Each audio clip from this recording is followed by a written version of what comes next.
እንዴት ነው መግባት የምችለው? መለሳለሁ ባይ ዘ ወይ መዲና መለሳለሁ ኢንሻአላህ ተዓላ የሚቀጥለው ዓመት መዲና ነው ያለሁት باذنillah። መዲና እንዴት አድርጌ እንትን ማለት የምችለው የሚል ነገር ጥያቄ ያቀርባሉ። እነሱንም ይመስላቸው እዚያ መዲና ተኩኖ አፕላይ የሚደረግ ወይ ደግሞ የሆነ ወረቀት ነገር ይዘህ ወስደህ አፕላይ የምታደርግላቸው አሊያም ደግሞ ከሀገር ቤት እንኳን አፕላይ ቢደረግ እዚያ መዲና ያለ ሰው ሄዶ ያን ነገር ማጣራት የሚችልና የሚያስተካክልላቸው ይመስላቸዋል። ነገሩ ግን እንደዛ አይደለም።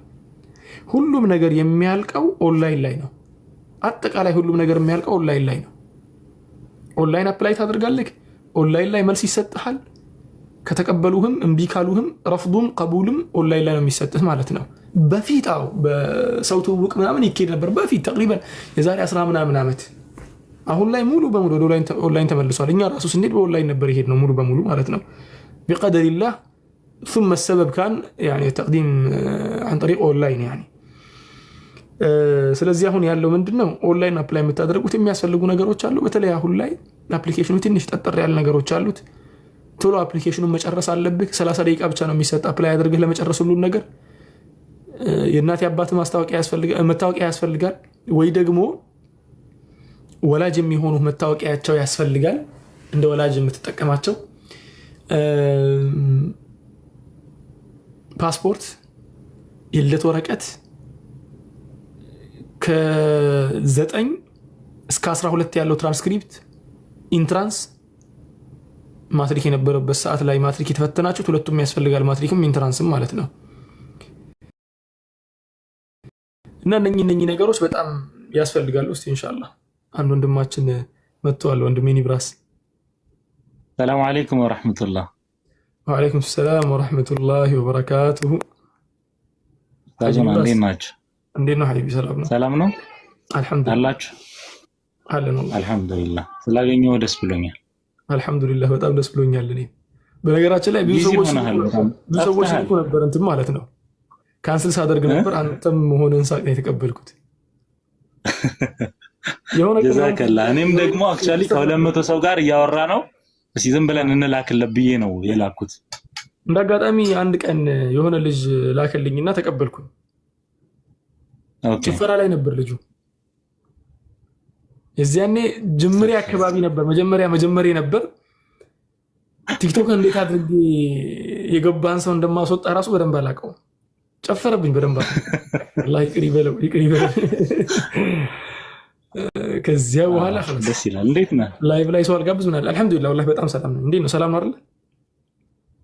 አልሐምዱሊላህ። ፕሮግራም ይዘሃል መሰለኝ። ልወጣልህ። ለማ የተወሰነ ነገር ልጠይቅህና በዛው ክሊር እናደርጋለን። ጨርሻለሁ።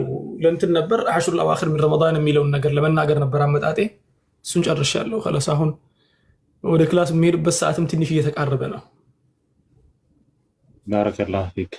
እሺ እንደዛ ከሆነ በቃ የተወሰነ ደቂቃ የነብዩ አለይሂ ሰላቱ ወሰላም ውዴታ ለምንድን ነው ከልባችን የጠፋው የሚለው ፖይንት ላይ ትንሽ ብታወራን ደስ ይለኛል። አሁን ከረንት ላይ እየሄደ ያለው ነገር አለ አይደለ? የሆነ ነገር አላህ Subhanahu Wa Ta'ala ሲያመጣው በሂክማ ነው የሚያመጣው አይደለ? ወለነብሉወነኩም ቢሸይኢን ብሏልና ምናልባት እቺ ፈተና ነብዩን አለይሂ ሰላቱ ወሰላም ካለማወቅ ወይ ደግሞ አውቀናቸውም እሳቸውን የሚገባቸውን ክብር ባለመስጠታችን ነው በካፊሮች የዛን ያክል ንቀት የዛን ያክል ስድብ የደረሰባቸው ያለውና ለዛ ሁሉ ሪስክ ቢር የምናደርገው እኛ ነን። የመሰደባቸው ምክንያት እኔ ነኝ። የመሰደባቸው ምክንያት እኛው ነን። በቃ አዚሆል እኛው ነን። ያው ምክንያቱም እንትኑ ነው የሚለያየው ሬሾው ነው የሚለያየው እንጂ ወማ ወበሪኡ ነፍሲ እነ ነፍሰ ለአማራቱን ቢሱ አን የተባለው ራሱን የሚያጣራ ራሱን የሚያስረዳ ከተገኘ ሁኖስ ግን በዚህ ልክ ለምንድን ነው ነብዩ ክብራቸው እንዲጎድፍ የተደረገው? ሙስሊሞችስ በዚህ ላይ ምን ኮንትሪቢዩት አድርገዋል ብለህ ታስባለህ? እና ምንድነው እኛ ማስተካከል ያለብን እንደ ወሲያ ማለት ነው? ወላሂ ራስ አጥፊ ሆነህ ደግሞ ራስ ፈራጅ ስትሆን ከባድ ነው የሚሆነው። ራሳችን ያጠፋነው ነገር ላይ ቢስሚላህ አልሐምዱሊላህ ወሰላቱ ወሰላሙ ዐላ ረሱሊላህ ሰለላሁ ዐለይሂ ወሰለም። ስለ ነብዩ ጉዳይ ሰለላሁ ዐለይሂ ወሰለም የሚወራ ከሆነ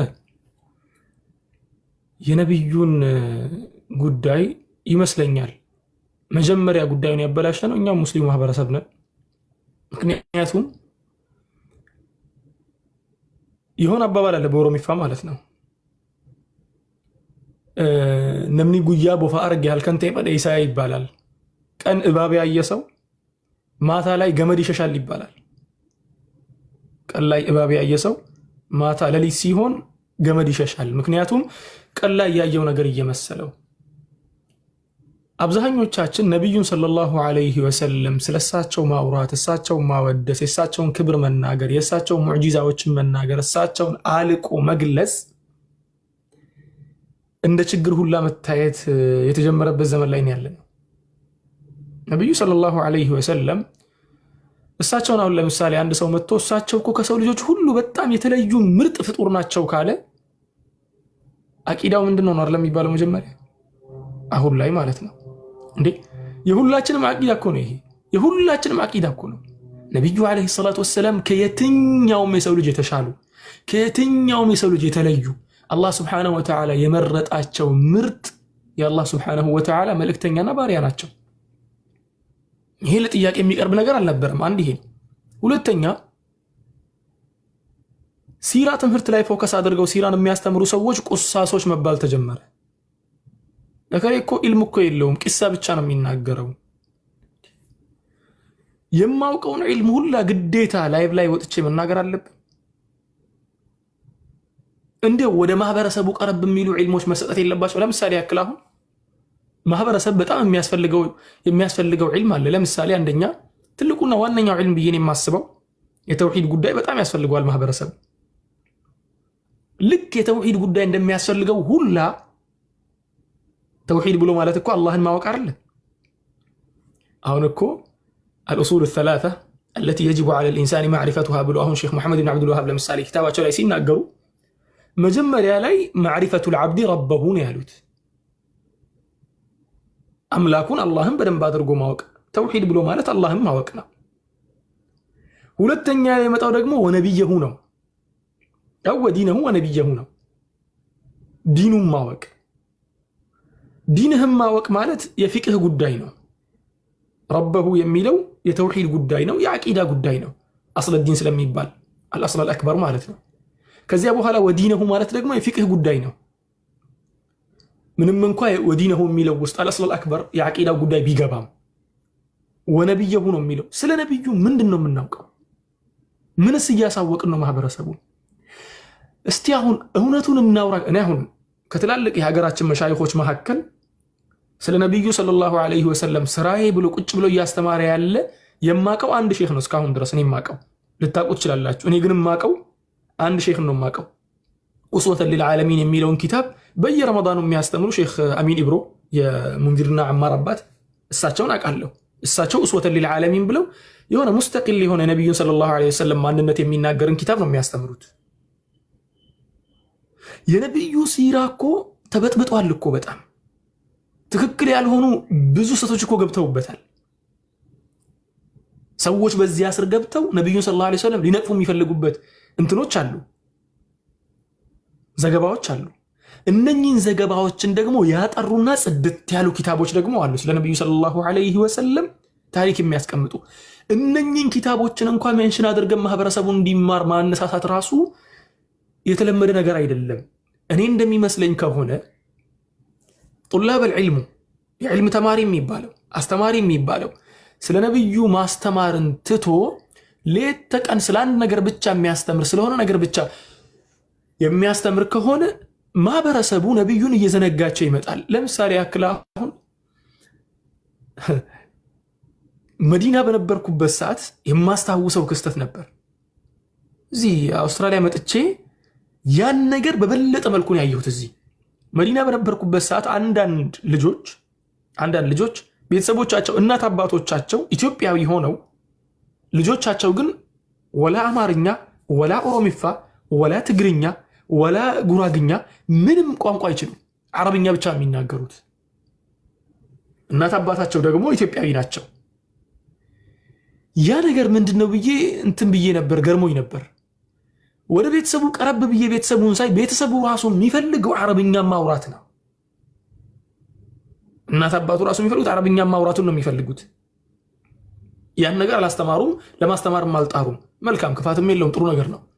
እዚህ ሀገር ስመጣ ደግሞ ብዙ ልጆች ተቅሪበን 60% በለው ወይ ደግሞ 70% በለው አብዛኛው እዚህ ሀገር ተወልዶ ያደገ ልጅ አማርኛን ኦሮሚፋን ለማለት አሁን ለምሳሌ አብዛኛው ሜልቦርን ውስጥ ያሉት አሁን የኦሮሞ ኮሚኒቲ በጣም ሰፊ ነው። የሚገርምህ እዚህ ሀገር ተወልደው ያደጉት ኦሮሚፋን መናገር ይከብዳቸዋል በጣም። ምንድነው ብዬ ቀረብ ብዬ ያየው ያ ብቻ አይደለም፣ ኢትዮጵያንም አይወዱም። ውጭ ሀገር ላይ የተወለደ ሰው ማለት ነው። ለምንድነው የማይወደው ብለህ ስታይ እናት አባቱ አጠገቡ ቁጭ ብሎ ኢትዮጵያን ምንነቷን ተናግሮ አያውቅም። ስለ ኢትዮጵያ ሲናገር አንቋሾ ነው የሚናገረው። ያቺ ማጭቃ ብቻ ናት እኮ ያቺ ሀገር መሰለችህ እንዴ እያለ ይናገራል። ሀገርህን እየናክ እየተሳደብክ ልጅ እንዲያከብርልህ ትፈልጋለህ? ቋንቋህን ከሀገር ቤት እኮ አልወጣም ብለህ እየናከው ልጅህ እንዲናገርልህ ትፈልጋለህ? የለም። ልክ እንደዚያው ነው። የነቢዩን ሰለላሁ ዐለይሂ ወሰለም ታሪክን ሳታስተምር ማንነታቸውን ሳትናገር ምንድነው የምታደርገው ማለት ነው? የግድ ህዝቡ መጥቶ ነብዩ መውደድ አለበት። እንዴት አድርጎ ነው የሚወደው? ከባድ ነው የሚሆነው ማለት ነው። ተግባባን? ስለዚህ አሁን ያለው ነገር ምንድን ነው? ያለው ነገር ነቢዩን ሰለላሁ ዐለይሂ ወሰለም ማህበረሰቡ እንዲወድ የሚፈለግ ከሆነ መጀመሪያ የነሱ ነቢይ ማን ነው? ቁጭ አድርግላቸው እስቲ። ነቢያችሁ እኮ እንዲህ ያለ ነቢይ ነው። አሁን አንድ የሆነ የት እንደዋለና እንዳደረ ለራሱ የማያውቅ አንድ ግለሰብ ወጥቶ ስለ ነቢዩ ሲናገር ነበር። ነቢዩ እንትን ናቸው ምናምን እያለ የሚናገረውን ነገር እንኳን የማያውቅ ግለሰብ ይመስለኛል መጥቶ ሲናገር። በነገራችን ላይ ኖርማል ሆኖ አይመስለኝም። አንዳንዴ የሚጠቀመው ነገር ያለ ይመስለኛል። ምክንያቱም ኖርማል የሆነ ሰው ቢያንስ እንኳን የሌላ ሃይማኖትን ነቢይ ቀርቶ የሰፈር ውስጥ ሽማግሌን እኮ ታከብራለህ አይደል? ዘመድህ ስለሆነ ምናምን እኮ አይደለም። በቃ ኢልደር ስለሆነ ታላቅ ስለሆነ የምታከብረው።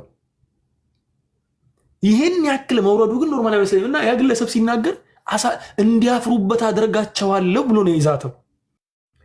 ያልገባው ነገር 10 ዓመት የሙስሊሙ ማህበረሰብ በነቢዩን እንዲያፍር ተብሎ የሆነ ፕሮፓጋንዳ 10 ዓመት ቢሰራበት አንድ የሳቸው ታሪክ ብቻ ያን 10 ዓመት የተሰራውን ነገር ነስፍ ማድረግ ይችላል። ምክንያቱም ብዙ ውጭ ሀገር ላይ የምናውቃቸው ሰዎች የስዊድኑን እንትን ታውቃላችሁ፣ የፓርላማ አባል የነበረውን ኢስላም የግድ ከዚህ ሀገር መባረር አለበት በሚል ሪሰርች ሰርቶ ምን ብሎ አቅርቦ ነበር። ኢስላም በጣም ጎድቶናል፣ ሀገራችንን በጣም ስለጎዳ ከዚህ ሀገር መባረር አለበት ብሎ አቀረበ። ከዚያ በኋላ የሆነ ከተወሰነ ጊዜ በኋላ ኢስላም ለምን እንዲህ መጥፎ ሆነ፣ የበለጠ ውስጥ ገብቼ እስቲ ሰርጬ ልግባና ወደ ውስጥ ኢስላም ለምን እንደዚህ ክፉ ሆነ የሚለውን ነገር ላጥና ብሎ መጣ። ተማርኮ እዚሁ ቀረ። እዚያ ተመልሶ የኢስላም ሰባኪን የሆነው አሁንም ድረስ አለ በህይወት ወጣት ነው እስካሁንም ድረስ። ትናንትና ኢስላምን ሲዋጋበት የነበረው ቪዲዮ ዛሬም አለ። አሁን ለኢስላም ቆሞ ሲከራከርለት አሁንም ቪዲዮ አለ። ልክ እንደዚያ ግለሰብ የሙስሊሙ ማህበረሰብ የነቢዩን ሰለላሁ ዐለይሂ ወሰለም ታሪክ አንዴ ብቻ ማወቅ ነው የሚበቃው። ምክንያቱም የእሳቸው ታሪክ በአንዴ ስለሚማርክ ማለት ነው። ላኪን ታሪኩን አለማሳወቃችን፣ አለማስተማራችን።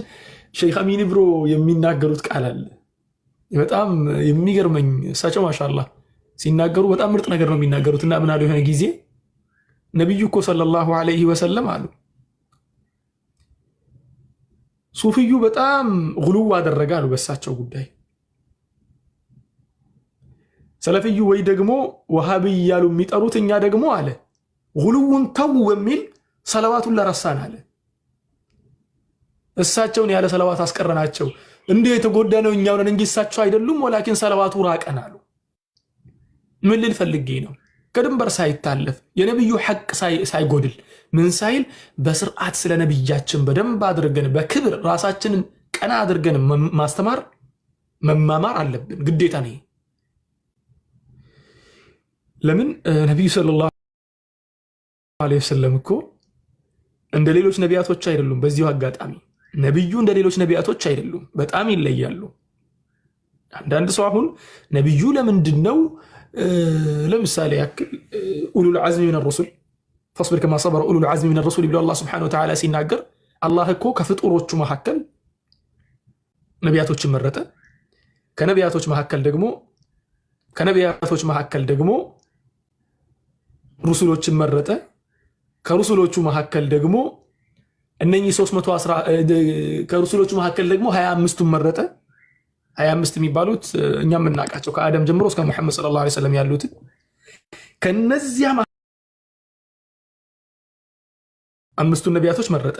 እንደነ ዒሳ፣ ሙሐመድ፣ ኑህ፣ ኢብራሂምና ዒሳ፣ ሙሳ፣ ሙሐመድ፣ ኑህ፣ ኢብራሂም እነኛ አምስቱን መረጠ። ኡሉል ዐዝም ሚነ ሩሱል የሚባሉትን ከነሱ መካከል ደግሞ ነብዩ ሙሐመድን ሰለላሁ ዐለይሂ ወሰለም መረጠ። ነብዩ ሙታንን ቀስቅሰዋል እንዴ የሚል ሰው አለ። አልሰማችሁም? ይሄ ነገር ሐታ ከሙስሊም ነው ሰምቻለሁ። አንድ ጊዜ ነብዩ ለምንድነው በላጭ የሆኑት? ሙታንን ቀስቅሰዋል እንዴ? እሳቸው ባህርን ሰንጥቀው እንትን ብለዋል እንዴ? እንትን አድርገዋል እንዴ? የሚል ነገር ነው የሚጠይቀው። ነብዩ ሰለላሁ ዐለይሂ ወሰለም ከሌሎች ነቢያቶች በአጠቃላይ የሚለዩበት ነገር አንደኛ የእሳቸው ሸሪዓ ሙሀይሚኑን ዐለ ሸራኢዕ ጀሚዐን፣ ሁሉም ሸሪዓዎች ላይ ተቆጣጣሪ ነው ሸሪዓቸው። ምክንያቱም መጨረሻ ላይ የመጣና አላህ ሱብሓነሁ ወተዓላ መቋጫ ስላደረገው። አንድ ከባዱና ትልቁ ነገር ደግሞ የነቢዩ የህይወት ታሪክ ከላይ እስከታች ድረስ እኛ ጋር አለ። ለዚያው የትኛውም ማህበረሰብ ጋር በሌለ መልኩ በሰነድ ነው እኛ ጋር ያለው። ሰነድ ሲባል እከሌ ዘገበ።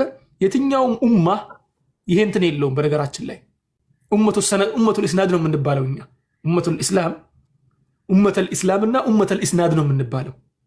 ሰነድ የሚባል ነገር የለም። መጽሐፍ ቅዱስ አሁን ለምሳሌ ብታነሳ፣ እኔ ስለ መጽሐፍ ቅዱስ ስንማር መጽሐፍ ቅዱስን ታውቃላችሁ እናንተም ድፍን 1 ዓመት የተማርኩት ብሉይና አዲስም ማለት ነው። ወላሂ እገረም ነበር። ምክንያቱም እኔ የሐዲስ ትምህርት ውስጥ ነበርኩኝ። ሐዲስን እንዴት እንደመጣ አውቀዋለሁ። ሐዲስ ማለት የነቢ ሰለላሁ ዐለይሂ ወሰለም ንግግር ነው። የአላህ ቃል ብላ እናምንበትም። ሐዲስን ግን የነቢ ሰለላሁ ዐለይሂ ወሰለም ንግግር ነው። ለነቢዩ ሰለላሁ ዐለይሂ ወሰለም ንግግር የምንጠነቀቀውን ጥንቃቄ ስለማውቅ መጽሐፎች ጋር ያለውን ነገር ደግሞ ስመለከት የሆነ መጽሐፍ አለ። ስሙን አሁን በደንብ አላስታውስም። ሄይተም አይደለም፣ ሄይተም ጥላት አይደለም። የሆነ ስለ መጽሐፍ ቅዱስ ጥናት የሚያደርግ አንድ ወንድማችን ነው፣ ዶክተር ነው፣ ግብፃዊ ነው። እሱ የጻፈው መጽሐፍ ነው። ቃኑን ኪታቡል ሙቀደስ ነው የሚለው፣ ካኖናይዜሽን ብሎ በእንግሊዝኛም ጽፎታል። ያንን መጽሐፍ አፈላልጌን ያገኘሁትና ሳነብ እኔ ወላሂ እስተግረብት ተገረምኩኝ። ምክንያቱም ኡመተል ኢስናድ የተባልንበት ምክንያት አለለክ። ሹፍ አሁን እኛ ኡመተል ኢስናድ መሆናችን ነቢዩን ሰለላሁ ዐለይሂ ወሰለም ከሁሉም ኡመት በላጭ ያደርጋቸዋል። ምክንያቱም መግቢያችን፣ መውጫችን፣ መብያችን፣ መጠጫችን አጠቃላይ ፍሬም አለው። ወደ ክርስትናው ዓለም ስትመጣ አሁን ለምሳሌ እንደ እንትን ካየነው ኢየሱስ ክርስቶስ በመጽሐፍ ቅዱስ ላይ ማቴዎስ ወንጌል ነው፣ እውቀቱ ስላላችሁ ታች ያላችሁት ኢብሮ ማቴዎስ ወንጌል ላይ ይመስለኛል ህግን ለመሻር ሳይሆን ልሞላ ነው የመጣሁት የሚለው፣ ልፈጽም ነው የመጣሁት የሚለው ማቴዎስ ወንጌል ላይ ይመስለኛል። ማቴዎስ ወንጌል ላይ እንደዚያ ብሎ ሲናገር አዲስ ኪዳንም በአጠቃላይ ብትበረብር ህግን አታገኝም። ህግ ንጹህ ነው፣ አብዛኛው ህግጋቶች የሉበትም። ስለዚህ ህግጋትን የምትፈልግ ከሆነ ሄደህ ብሉይ ኪዳን ላይ የምታየው። የሚገርመው ነገር ብሉይ ኪዳን በራሱ ህግጋት የለውም። በጣም ብዙ ጎሎሎ አለበት በህግ ደረጃ ማለት ነው። የሆነ ጊዜ አንድ አይሁዳዊ የምታውቁት ከሆነ አላቅም፣ ፀጉራቸውን እንደሚያረዝሙት የለም ሙተደይኖቹ ማለት ነው። ሁለት ፀጉር ያላቸው፣ ሁለት ፀጉር ያለው ፂማም ነገር ነው። ሁለት ፀጉር ያለው ፂማም ነገር ነው። ወጥቶ ሲናገር እኔ ሙስሊም አይደለሁም ጂዊሽ ነኝ አለ። ጂዊሽ ነው ሰውየው። ከበፊትም ሃይማኖቱ ኤክስፐርት ነው፣ በጣም ሃይማኖቱን ያውቀዋል። ስለ እንትን ጉዳይ ስለ ህጎች ጉዳይ ይገርመኛል ብሎ ተናገርና የእሱን ቪዲዮ ከግብፅ ሀገር ትላልቅ ቀሳውስቶች ጋር አታች አድርገው ሲያመጡ ነበር። የግብፅ ሀገር ቀሳውስቶች እናንተ ቆይ አሁን ቤተክርስቲያን የውርስ ህግጋት አላት እንዴ ተባሉ። አዎ አላት አለ። ማን ነው ህጉን ያስቀመጠው? የውርስ ህግጋትን የእስላሙን ስለሚከራከሩ የእስላም ህግጋት ትክክል አይደለም ብለው የሚከራከሩት። እሺ የውርስ ህግጋትን ማን ያስቀመጠላችሁ ሲባል ተሰብስበን ተወያይተን ያስቀመጥ ነው አለ። ወላሂ العظيم ውርስ ማለት እኮ ቤተሰብ የሚጣላበት የሚፋጅበት ትልቅ ነጥብ እኮ ነው። ያንም ያክል ነጥብ በውይይት ነው ያደረጉት ማለት ነው። ሰብሰብ ብላችሁ በውይይት አለ። አዎ በውይይት እኔ ምን አልኩኝ? ያ ብቻ አይደለም፣ ብዙ ነገሮች በውይይት ነው የተደረጉት። ሐታ ከመጽሐፍ ቅዱስ ትላልቅ የሚባሉ የመጽሐፍ ቅዱስ ዘጋቢዎች መካከል እኮ እነኛ አራቱ ትላልቅ ወንጌላት የሚባሉት ተመርጠው የመጡት እኮ በስምምነት አይነት መልኩ ነው። ተመርጠው ሲመጡ ተግባባን። በስምምነት የተጀመረ ነገር በስምምነት ቢቀጥልም ችግር የለውም። ወላኪን የነቢዩ ሰለላሁ ዐለይሂ ወሰለምን ህይወት ግን ተመልሰ ስትመለከት ላ የነቢዩ ህይወት ከታች እስከ ላይ ድረስ ሙሉ በሙሉ የተዘገበ በማስረጃ የተደገፈ ሙሉ በሙሉ የተሟላ። ለዚያ ነው ነቢዩ ሰለላሁ ዐለይሂ ወሰለም አፍደለል በሸር የሆነበት ምክንያት ለቁድዋ የሚመች ስለሆነ ነው። ሌላው ነገር ቀርቶ ሰው የውርስን ጉዳይ ለውይይት ያቀርባል አይደል? እኛ እኮ ሽንት ቤት ገብተን ስንወጣ እንኳን የምንለውን ነገር እኮ አንወያይበትም፣ ተቀምጦልናል። ስንገባ የምንለው ነገር ተቀምጦልናል፣ ስንወጣ የምንለው ነገር ተቀምጦልናል። ምግብ ልንበላ ስንል የምንለው ነገር፣ ስንጨርስ የምንለው ነገር ሰዎች ያስቀመጡልን በስምምነት ያሉን ነገር አይደለም። ላ ቁርአንና ሐዲስ ላይ ነው የሚገኘው። ሁሉም የነቢዩ ሰለላሁ ዐለይሂ ወሰለም ንግግር ነው። ስለዚህ እንዴት እንደምንተኛ በቀኝ በኩል ተኙ፣ በግራ በኩል ተኙ። ቤት በኩል ነው የምተኙት። እጃችሁ እንዴት አድርጋችሁ ነው የምተኙት? እግራችሁ እንዴት አድርጋችሁ? ይሄ ሁላ ዲቴይል ያለበት ህይወት የኖሩ ሰለላሁ ዐለይሂ ወሰለም። ለዚያም ነው የነቢዩ ሰለላሁ ዐለይሂ ወሰለም ህይወት መጠናት አለበት፣ መማር አለብን፣ በደንብ ማህበረሰቡንም ማሳወቅ አለብን። ነብይህ የምትኮራበት አንገትህን ቀና አድርገህ የምትሄድበት ነብይ እንጂ የምታፍርበት ነብይ አይደለምም። ሁሉም ያውቃል። ይህም በነገራችን ላይ ያለመሆን ሁሉም ያውቃል፣ ሁሉም ሙስሊም ያውቃል፣ አውቃለሁ። ሆኖም ግን ስለ ነብዩ መማር የሚባለውን ነገር ፕሮግራም አድርገን እንትን ማለት አለብን። እኔ በነገራችን ላይ እያሰብኩ ያለሁት አንድ ነጥብ አለ፣ ወደፊት እያሰብኩ ያለሁት ነጥብ አለ። አላህ ሱብሓነሁ ወተዓላ ካገራልኝ የእሳቸውን ታሪክ ማስተማር ምናምን የሚለውን ከረመዳን በኋላ ነው። ረመዳን ውስጥ በጣም አሁን ከዚህ በኋላ አሽራ ዋክር እየመጣ ነው። ሁላችንም ቢዚ የምንሆንባቸው ነገሮች ይኖራሉ ከዚህ በኋላ ሁላችንም አሽራ ዋክር ሲመጣ። ከዚያ በኋላ ግን ኢንሻአላሁ ተዓላ ከአሽራ ዋክር በኋላ የነቢዩ ሰለላሁ ዐለይሂ ወሰለም ታሪክ መማማር የሚባለውን ነገር ብንጀምር መልካም ነው ብዬ ነው የማስበው። ሁላችንም የእሳቸውን ታሪክ መማርና ማስተማር ላይ ፎከስ ብናደርግ ብዬ ነው የማስበው።